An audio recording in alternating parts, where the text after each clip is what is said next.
It was about the third week in June 2020. There was talk that the Australian government was thinking about closing the state borders in an attempt to slow down the spread of the pandemic. Dee's husband, T, had left home in a hurry to visit his parents who lived in another state. He knew there was a chance that the borders might close while he was away, and he wouldn't be allowed to come home, but his father wasn't well, so he took the chance. Dee had been busy running errands all day. As T was away, she still had many things to do when she got home.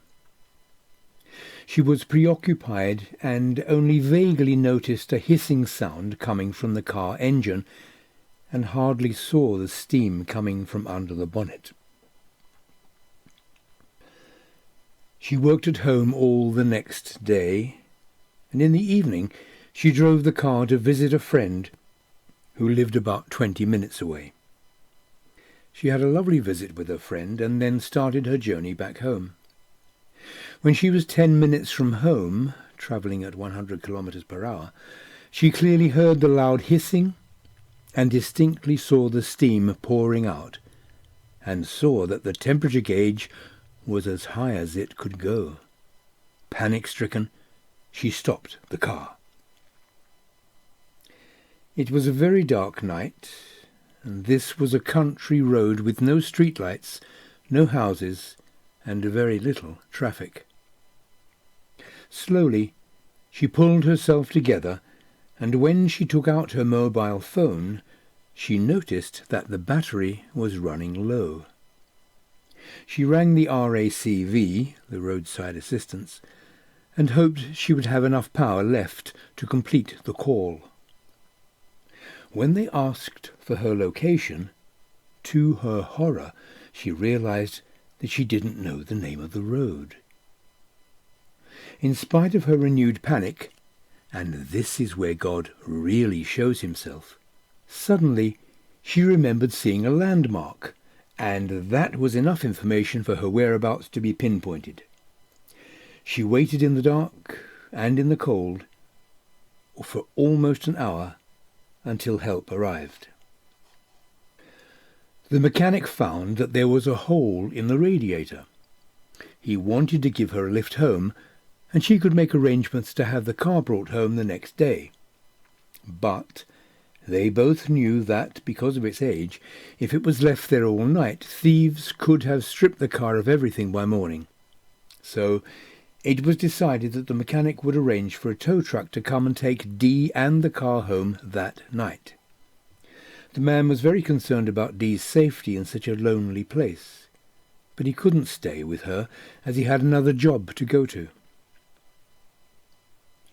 While she waited, for another long hour, a few other cars passed by. As the headlights of the other cars shone on her car, she didn't know if she should allow herself to be seen. If would-be thieves saw the car wasn't abandoned, they would keep going. But if someone with evil intent saw her as easy prey, anything could have happened. Thank God, eventually the tow truck came and brought her and the car home that night. Her friends thought it was extremely bad luck that it happened while T was away. If he had been home, she would have just called him and he would have gone and got her. I believe that God allowed it to happen because T was away. Our God is always looking for ways to introduce himself to everyone. The eyes of the Lord run to and fro throughout the whole earth to show himself strong. 2 Chronicles chapter 16, verse 9. P.S. God had another surprise up his sleeve. T returned home from seeing his parents just before the borders were closed.